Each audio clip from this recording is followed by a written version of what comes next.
Sembraré la simiente preciosa del glorioso evangelio de amor.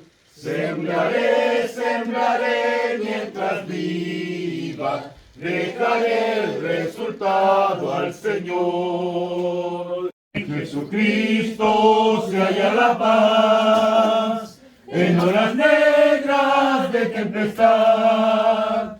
Haya las almas dulces olas, grato consuelo, felicidad. Gloria cantemos al Redentor, que por nosotros quiso morir, y que la gloria del Salvador siempre dirija nuestro vivir. Comprado con sangre por Cristo, con gozo al cielo yo voy, librado por gracia infinita, ya sé que su hijo yo soy. Lo sé, comprado con sangre yo soy. Lo sé, con Cristo al cielo yo voy. Yo quiero trabajar por el Señor, confiando en su palabra y en su amor.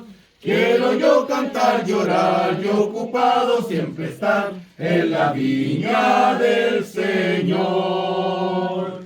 Trabajar y orar en la viña del Señor. Si mi anhelo es orar y ocupado siempre estar en la viña del Señor.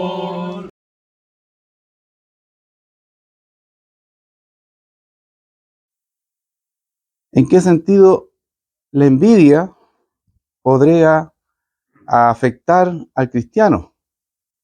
En ese sentido. La envidia es un sentimiento natural, humano, ¿verdad? Pero no corresponde a la naturaleza espiritual, sino a la parte carnal humana. Esa actitud no es algo que agrada a Dios, ¿bien? Hay mucho que decir acerca de la envidia, pero yo me voy a referir a un salmo que nos ayuda a nosotros a fortalecernos frente a eso que puede aflorar por nuestra humanidad. Bien, entendemos que los discípulos del Señor han hecho morir en Cristo todo lo que pertenece a este mundo, pero seguimos en el mundo, dice la palabra. Seguimos en el mundo, seguimos con el asedio del mundo, con el ataque del maligno. Y sabemos que Satanás no viene a nosotros con los cachos y el tridente, no. Él usa a las personas que están, según la Escritura, bajo su lazo, bajo el lazo de Satanás, así dice la Escritura. Tristemente, las personas que no están en Cristo están a merced del demonio. Es decir, usted, yo creo que ha visto estas exhibiciones para niños, o no tan niños, de títeres, de marionetas, que las mueven así y hacen como que están vivas. Bueno, Satanás mueve los hilos de las personas que no están en Cristo. Y a veces nosotros vemos la maldad de las personas, la envidia nos afecta.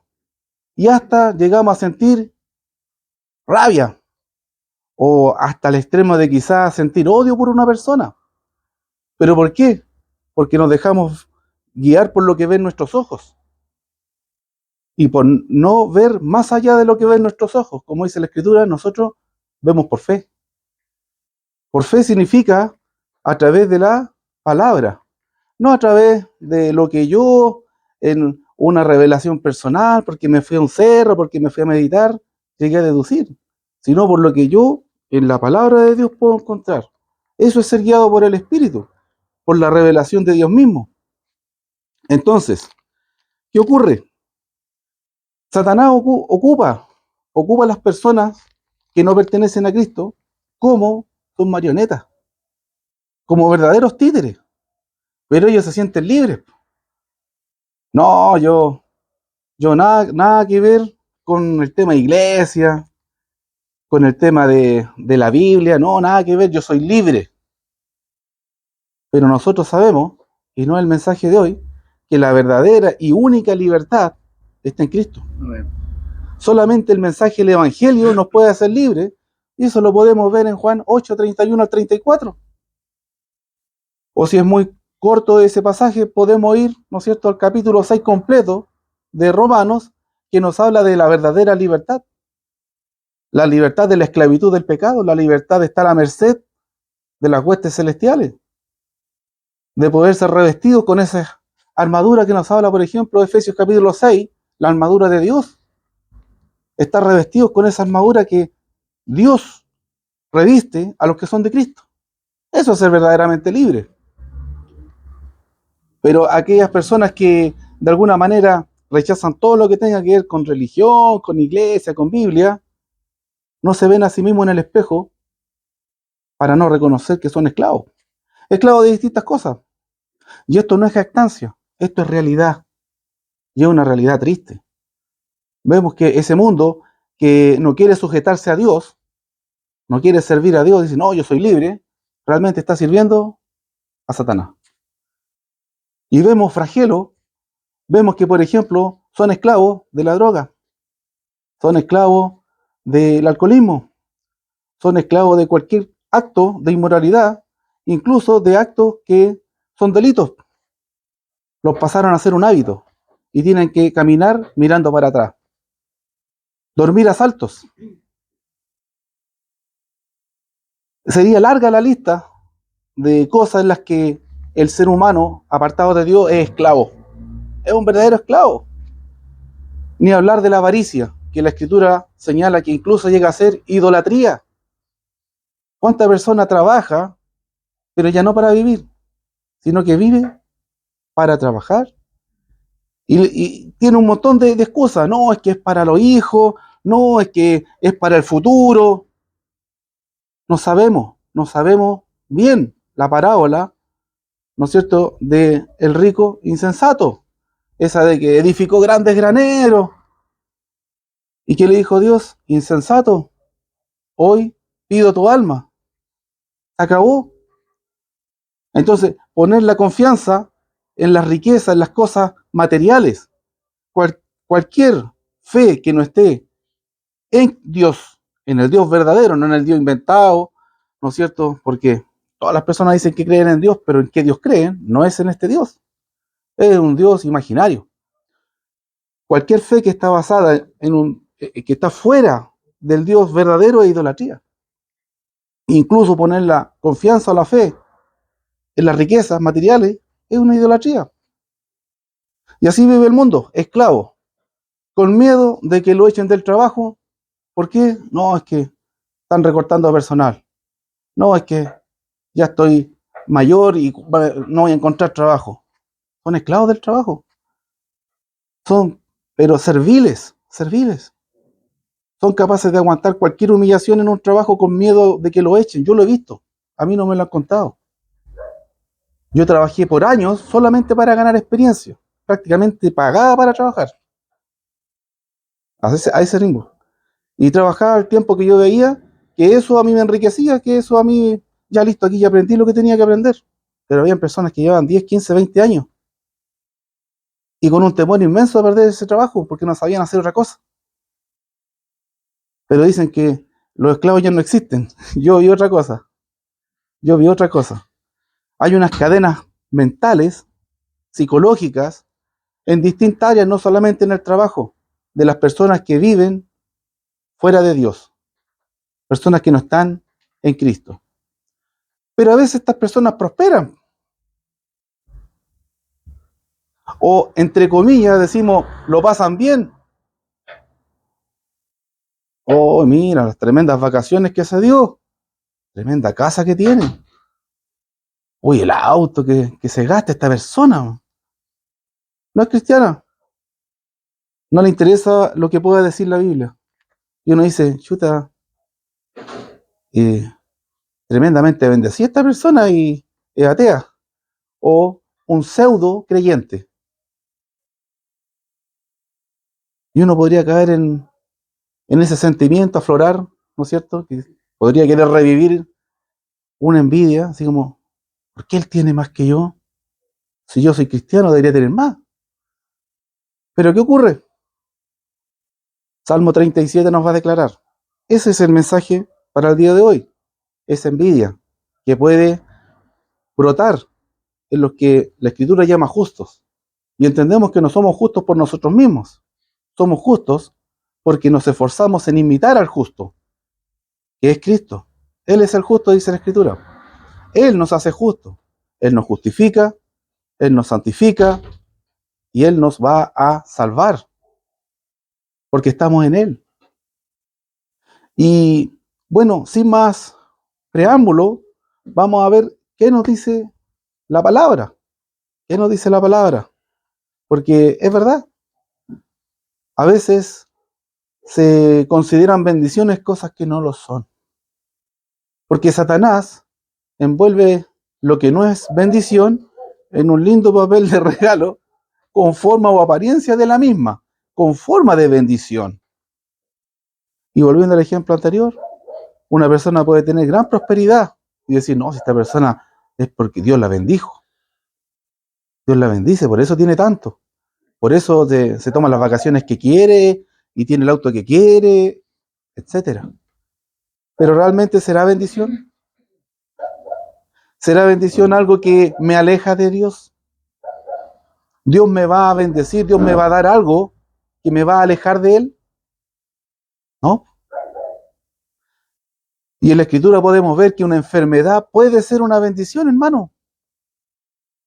Porque esa persona sin esa enfermedad no estaría a los pies del Señor. Estaría tonteando a los pies de Satanás, dejándose mover por los hilos de los demonios. Nosotros entendemos la bendición como algo más que una prosperidad material. Muchas denominaciones, muchas sectas, muchos grupos religiosos, pseudocristianos, hablan de la prosperidad como prácticamente una religión. O sea, si usted hace la voluntad de Dios, le va a ir bien. Y mientras más dé, más bien le tiene que ir. Más de, en cuanto a diezmo, ofrenda, Dios se lo va a devolver multiplicado. Entonces, negocio redondo, pues. Doy todo mi sueldo y me tiene que llegar el doble. Engaño humano, engaño humano. Pero siempre entendemos que la bendición es algo que viene de Dios. Si no, no es bendición. Es algo con apariencia de bendición. Y la bendición de Dios nunca nos va a alejar de Dios. Usted a su hijo o hija no le va a dar algo que produzca a esa persona, a su hijo, hija, sobrino, qué sé yo, un accidente, por ejemplo, que le produzca una enfermedad. No, usted no lo va a hacer. Aunque claro, en su inmadurez, en su niñez, el hijo o la hija diga, oh, que soy malo, papá. Todos mis compañeros, todos mis amigos, los papás les dieron esto, esto, otro. Son padres insensatos. Hay un dicho interesante, me gustó, dice, todos los hijos merecen un padre, pero no todos los padres merecen un hijo. Y es verdad, es verdad. Bueno, ¿qué entendemos nosotros? Dios nos hace sus hijos. ¿Lo merecemos? Dice que no es por mérito, es por amor.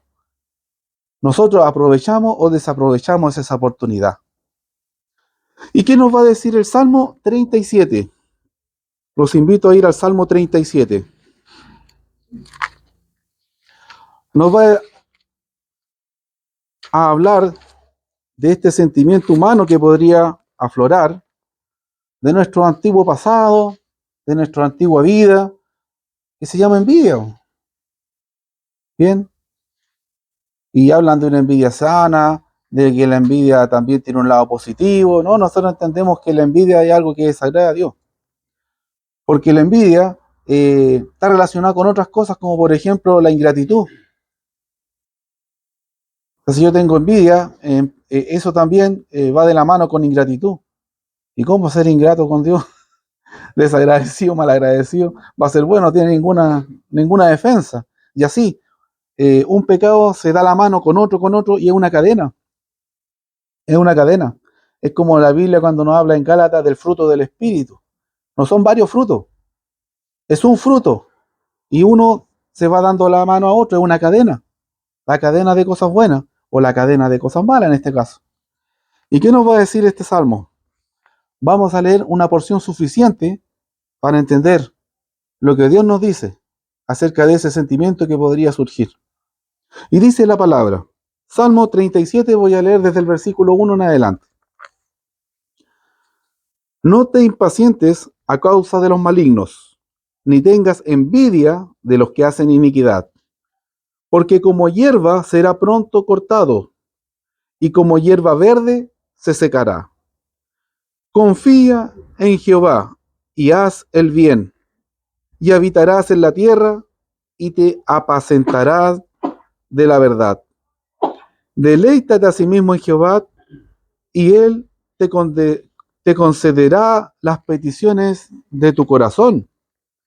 Encomienda a Jehová tu camino y confía en él y él hará. Exhibirá tu justicia como la luz y tu derecho como el mediodía. Guarda silencio ante Jehová y espera en él. No te alteres con motivo del que prospera en su camino, por el hombre que hace maldades.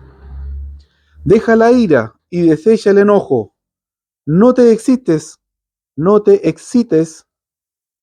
en manera alguna a hacer lo malo, porque los malignos serán destruidos, pero los que esperan en Jehová, ellos heredarán la tierra. Y yo lo invito en su reflexión personal de hoy día, por ejemplo, hasta el versículo 40 a leer esto, volverlo a ver hasta el 40. Yo leí una porción solamente, podríamos alargarlo hasta el 15, dice, pues aquí a poco no existirá el malo, observará su lugar y no estará allí, pero los mansos heredarán la tierra y se recrearán con abundancia en paz. Maquina el impío contra el justo y cruje contra él sus dientes. El Señor se reirá de él, porque ve que viene su día. Los impíos desenvainan espada y entesan su arco para derribar al pobre y al menesteroso, para matar a los de recto proceder. Su espada entrará en su mismo corazón y su arco será quebrantado. Yo lo invito, hermano, a leer en la tranquilidad de su espacio, el que usted tenga, el que pueda darse. Puede ser una plaza, quizás le gusta leer al aire libre, quizás en su habitación cerradita con llave, como sea. Yo le invito a leer el 37 entero, hermano. Nosotros nos vamos a quedar con estos 15 versículos que acabo de leer. Habla de no envidiar, de no envidiar. Se pueden envidiar muchas cosas, ¿no es cierto? Pero aquí habla del prosperar del injusto, en pocas palabras. El prosperar del injusto, uno podría envidiarlo, decir, pucha, mire, este narcotraficante, por decir algo, se da la vida que quiere, vendiendo droga. Pero ¿qué dice la palabra? Fíjese, vamos a ir versículo a versículo. Primero, que no nos impacientemos ni tengamos envidia, dice el versículo 1. ¿Bien? ¿Por qué? Porque son de corta duración.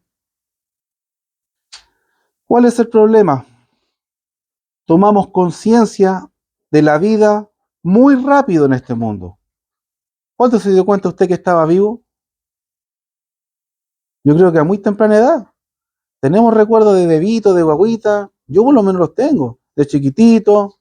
Tenemos conciencia. O sea, tomamos conciencia rápidamente de la vida. Pero muy tarde, a veces, de la muerte. Todos piensan, sobre todo los que no están en Cristo, los que no buscan a Dios, creen que van a vivir para siempre. El problema es que no es así. Esta vida es un tiempo, ni más, ni menos, ni mucho, ni poco. Yo lo defino como suficiente. Nadie vivió mucho y nadie se fue muy joven. Fue lo suficiente. Va a ser juzgado por eso. Tenía una función, tenía un propósito la vida de esa persona, de ese niño, quizás hasta de ese bebé. Dios lo sabe. Dios sabe también y nos ha revelado, porque Él podría haber dicho, lo voy a hacer sin decirles. Dios ha revelado a través de toda la Escritura. Nos aburriríamos buscando referencias de que hay un juicio. Hay un momento en el que Dios va a llamar a cada uno delante de su presencia y le va a preguntar, ¿qué hiciste con la vida que yo te di? Y aún más importante, ¿qué hiciste por la vida que mi hijo derramó en aquella cruz? ¿Cómo respondiste a todo lo que yo hice por ti? ¿Usted ha escuchado el dicho, no? Si en mi vida hago lo que quiero. Y es correcto, hacemos lo que queremos. Podemos elegir lo que queremos hacer, pero no podemos elegir las consecuencias. Las consecuencias, el efecto de la vida que decidamos vivir, eso no lo podemos elegir. Así que sí, con o sin Dios podemos vivir la vida que queramos, pero estamos demarcando o definiendo nuestro destino eterno. Versículo 3.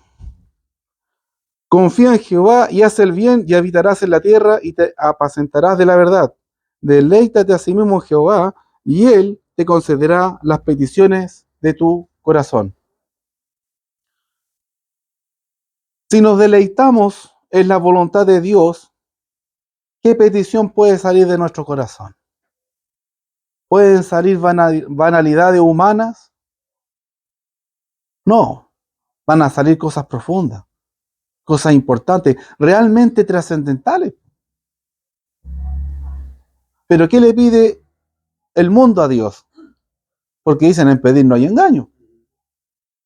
Y hasta el que no tiene ni la más mínima intención de ir a la iglesia a leer la Biblia o importarle hacer la voluntad de Dios, ahí de repente está pidiendo cualquier cosa, sobre todo en un momento de desesperación. Ahí todos son religiosos. Como dice el dicho, en los terremotos todos se pegan en el pecho. Pero los verdaderos, no se ven cuando están mal, se ven cuando están bien. Cuando estando bien, agradecen y son felices teniendo comunión con Dios. Porque cuando están mal es fácil, en la enfermedad, en la necesidad, es fácil acercarse a Dios. Pero yo he visto cientos de personas que pasando esa necesidad, chao. Deleítate a sí mismo en Jehová y Él concederá las peticiones de tu corazón. Entonces, ¿cuándo Dios va a conceder las peticiones de nuestro corazón? Fíjese que esa es una consecuencia. Versículo 4. ¿Sabe cuándo? Versículo 3. Perdón, el mismo versículo, la primera parte. Cuando nos deleitamos en Él. Cuando llegamos a tener comunión con Él. En pocas palabras, cuando llegamos a conocer a Dios. Cuando llegamos a conocer al Señor, queremos ser como Él. No hay nadie que no haya conocido al Señor Jesús y lo admire, quede fascinado con Él. Querer ser como Él es algo natural. Pero si no lo conocemos va a ser difícil. Porque tenemos, ¿qué cosa?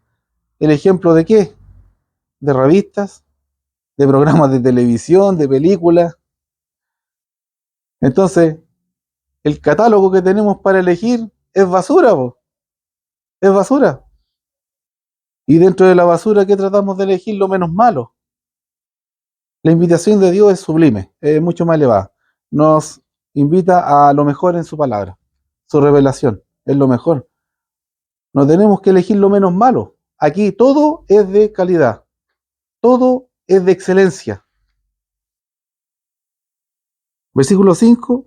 Encomienda a Jehová tu camino y confía en Él, y Él hará. Exhibirá tu justicia como la luz y tu derecho como el mediodía. Confiar en Dios tiene resultados. Así como ignorar a Dios también tiene consecuencias. Nada queda sin resultado, nada queda sin consecuencia. Cuando confiamos en Dios, hay un efecto positivo en nuestra vida. Guarda silencio, eso es lo más difícil. Cuesta, cuesta. Digo, pero Señor, ¿para qué me diste lengua si tengo que guardar silencio? Y a veces uno se desahoga hablando. El problema es que a veces no habla cosas muy coherentes o alineadas con la voluntad de Dios. Si no importa que tengamos 30, 40, 50, 70 o 80, sabe que Dios siempre nos va a ver como niñitos, como chiquititos. Les pasa a los que son padres o madres, dicen, mi bebé, bebé ya está hediondo, viejo, peludo, ya. Pero con cariño, con amor, mi guagua. Mira, te presento a mi guagua, a mi niño. Pero digo por experiencia propia. A eso me refería. No, pues ya no, ya. Pues. Pero ¿cómo nos van a ver siempre los padres? Como nuestro bebé. ¿Y usted cree que Dios, que es superior, no nos va a ver siempre como niñitos? ¿Cómo le decía Jesús a sus discípulos? Hijitos, hijitos, mis chiquititos. Eran re viejos ya los apóstoles, po. Pero ¿cómo nos trata? Y ese mismo ejemplo después lo toman los mismos apóstoles. Juan, por ejemplo, su epístola. Hijitos, hijitos. Y le está escribiendo a niños chiquititos así de kinder. No, personas ya maduras. Pero es la perspectiva. Dios siempre, veámoslo así, o sea, siempre nosotros comparados con Dios, ¿qué madurez tenemos? Nada, po, nada. Por más que nos esforcemos, si nos comparamos con Dios, con suerte somos unas guaguitas en la cuna. ¿No es cierto? Y eso. Pero Él nos ha compartido su espíritu, dice. Nos ha dado la mente de Cristo. No forzado, obvio. Versículo 7 estamos. Guarda silencio ante Jehová y espera en Él. No te alteres con motivo del que prospera en su camino por el hombre que hace maldades. No te alteres. Es fácil alterarse. Sin poner nombre, ni colores, ni nada. Uno, por ejemplo, en la política, a mí me pasa, quizá usted también, porque entiendo, somos todos humanos, aquí no hay ningún extraterrestre. Y uno ve, pues, cómo roban a mano llena. Inventan gastos y gastos de los gastos y no hay plata. Y uno de repente se altera.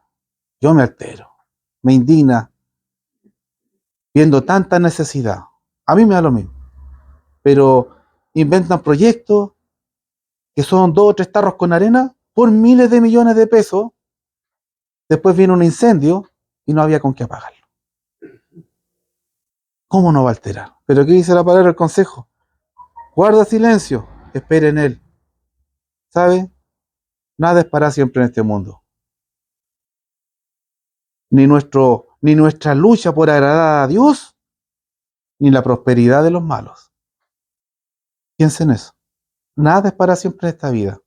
Ni la prosperidad de los injustos, de los que hacen riqueza o llevan una buena vida de mala manera, de manera injusta, ni su lucha por agradar a Dios.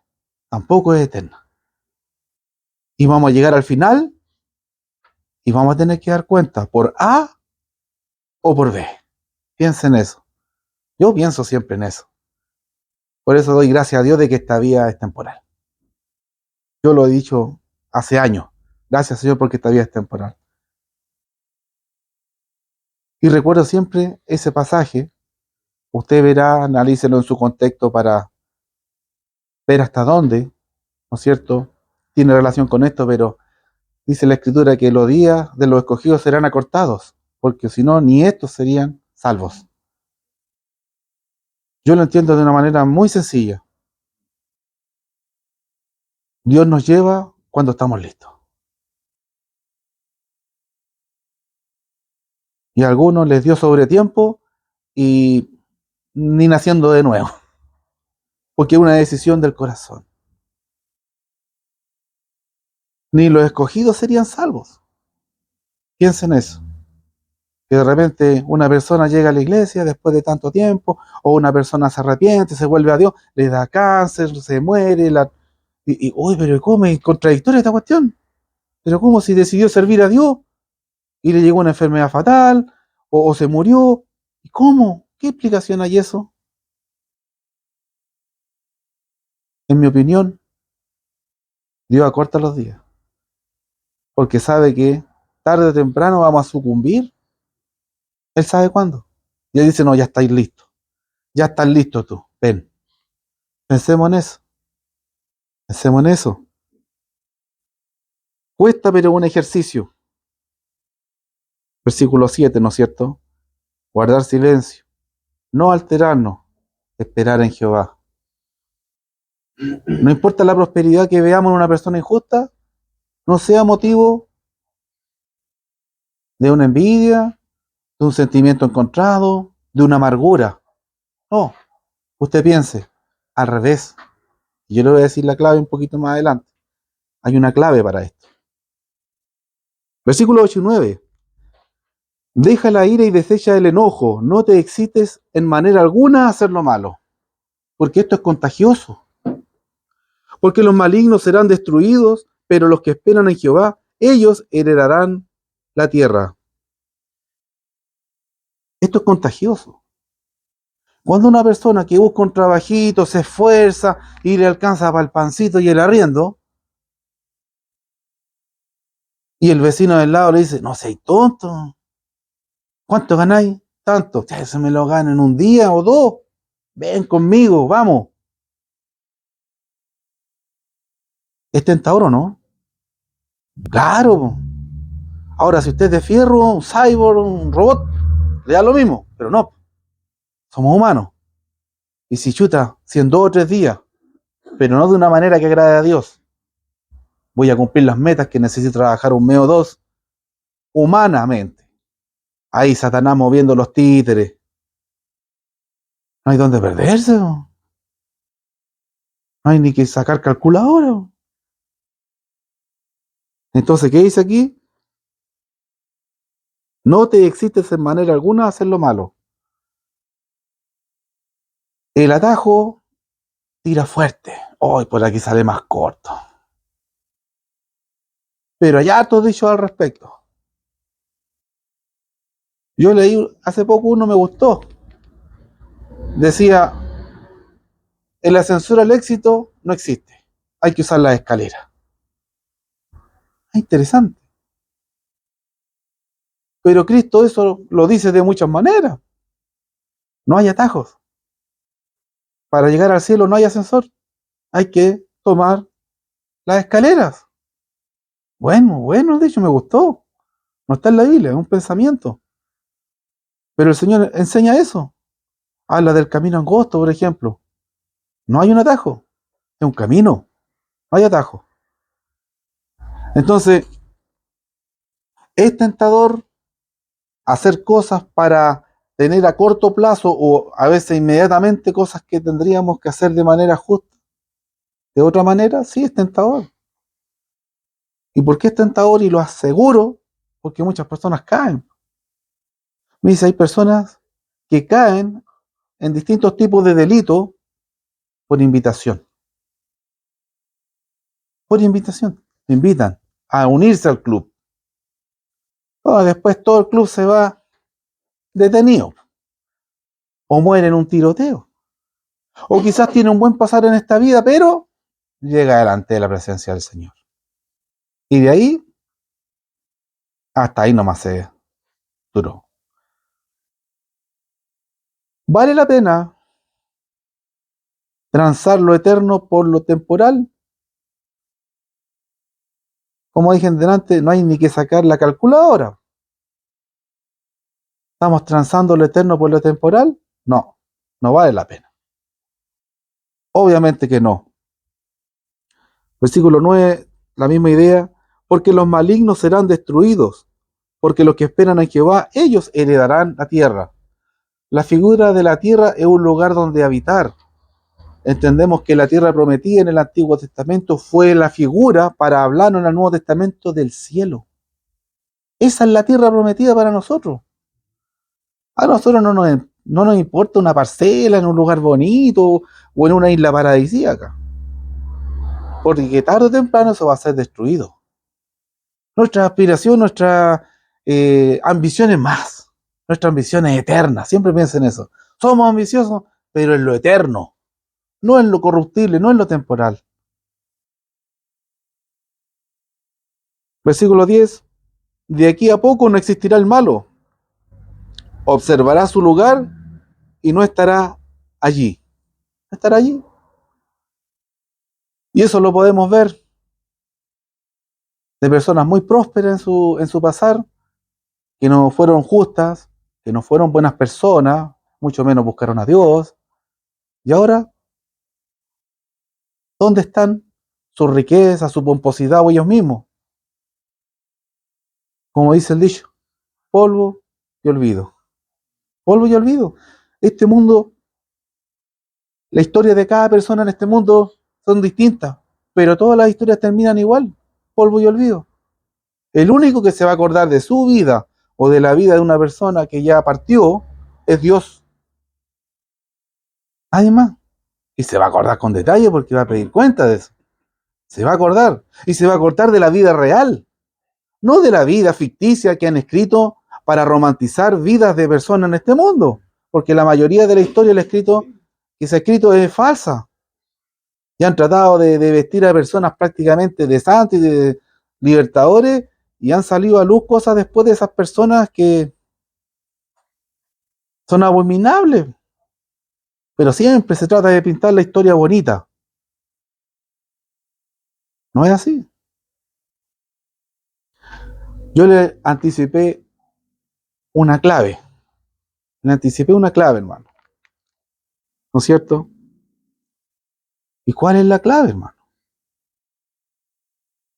Cuando vemos a alguien prosperar en contra de la voluntad de Dios, y eso es algo que ocurre, podemos ser invitados a ser un títere o marioneta de Satanás más junto a él. Pero sabe, pensando muy profundamente, y esto yo lo estudiaba, este pasaje, yo lo estudiaba en la universidad con un amigo que me expresaba ese sentimiento. Amigo, y sentía esto. ¿Pero por qué? ¿Por qué? Y estudié esto con él. Y la clave que yo compartí con él es que realmente no tenemos que tener envidia del malo, del injusto que prospera en esta tierra. ¿Sabe lo que tenemos que tener? Lástima, pena, compasión. Fíjese cómo la visión espiritual, nosotros que andamos con fe distinta. Una persona del mundo que no tiene un buen pasar, ve el pasto verde del lado, más bonito, y dice, me gustaría ir arriba de ese auto, me gustaría estar en esa casa. Envidia, arde, arde. O sea, como dice un dicho por ahí, sí, sí, la gente le gusta que le vaya bien, pero no mejor que a mí. ¿Ah? Mientras no te vaya mejor que a mí, estamos bien. Envidia, envidia. Esa es la visión terrenal. Pero ¿cuál es la visión espiritual? Al ver una persona que prospera terrenalmente, pero haciendo injusticia, desagradando a Dios, apartado de Dios, es lástima. Nuestra visión superior, que es espiritual, que vemos con la mente de Cristo, es compasión. Nosotros, estas personas que están en la pomposidad quizá material extrema, nos tenemos que ver contradictoriamente con lástima, con pena. Esa es la clave, hermano. Cuando usted sea, como dice aquí, motivado a tener envidia por ver una gran prosperidad o mediana prosperidad en alguien que injustamente, desagradecidamente, oponiéndose al deseo de Dios ha conseguido, usted tiene que sentir lástima por esa persona, no envidia. ¿Por qué? Porque cuando estemos delante de Dios, ahí va a ser lo eterno, ahí vamos a definir lo eterno. Ahora es temporal, pero nosotros tenemos conciencia espiritual de eso. El mundo, recuerde, el mundo ahí manipulado con los hilos del demonio, no ve eso. Rápidamente tienen conciencia de que están vivos y piensan que van a estar siempre vivos. Nosotros ya morimos. Esa es la diferencia en la experiencia de vida de alguien que despertó la conciencia espiritual en Cristo y alguien que todavía duerme. Alguien que, según la Escritura, usted va a Efesios 2, 1 al 3, está muerto. Muerto espiritualmente. ¿Qué conciencia, qué sensibilidad tiene un muerto, hermano? Ninguna. Entonces, recuerde, Salmo 37, tarea para la casa, del 1 al 40. Nosotros, si miramos correctamente al impío, al incrédulo, a cualquier persona que esté prosperando materialmente en este mundo sin hacer la voluntad de Dios, el verdadero sentimiento que tenemos que tener es lástima, es compasión. Porque esa persona va caminando a un acantilado espiritual que no tiene fondo, hermano. No va hacia un lugar en donde moran la justicia, donde mora la santidad, donde está Dios.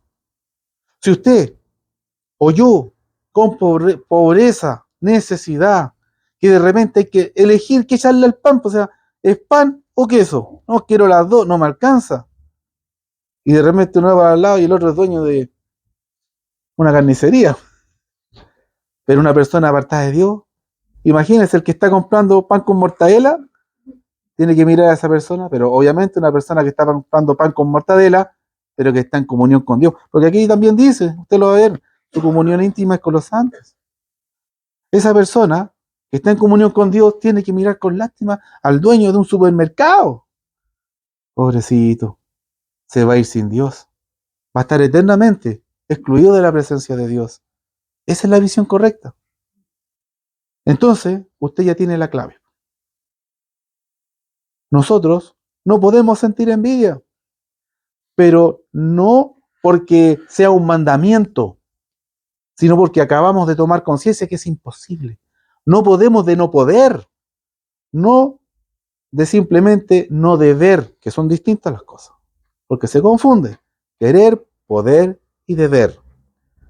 El mundo no puede dejar de sentir envidia por el que está mejor que él. Es un sentimiento natural, humano, carnal. Nosotros no podemos sentir envidia, al revés. Sentimos compasión, lástima. Y en la medida que podamos, hablarle a esa persona, o a la persona que se cruce por nuestro camino que está sin Dios, es nuestra obligación, nuestro deber, nuestro deseo, hablarle del Señor, para que rico o pobre, un día cuando esto termine, pueda morar eternamente con Dios, como nosotros también es nuestra esperanza. Que Dios bendiga a cada uno de ustedes, hermanos. Amén.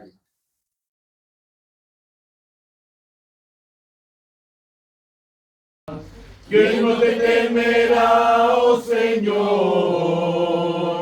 y glorificará tu nombre? Pues solo tú eres santo, por lo cual todas las naciones vendrán y te adorarán, y te adorarán. La la la la la.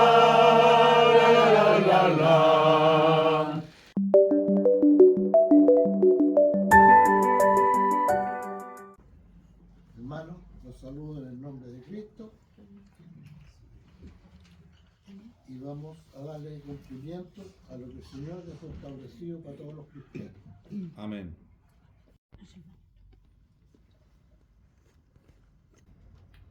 Padre nuestro, Padre amado, nuevamente vamos a ti en oración, Padre, para pedirte que tú bendigas este jugo de la vid, que representa la preciosa sangre derramada en la cruz por todos nosotros.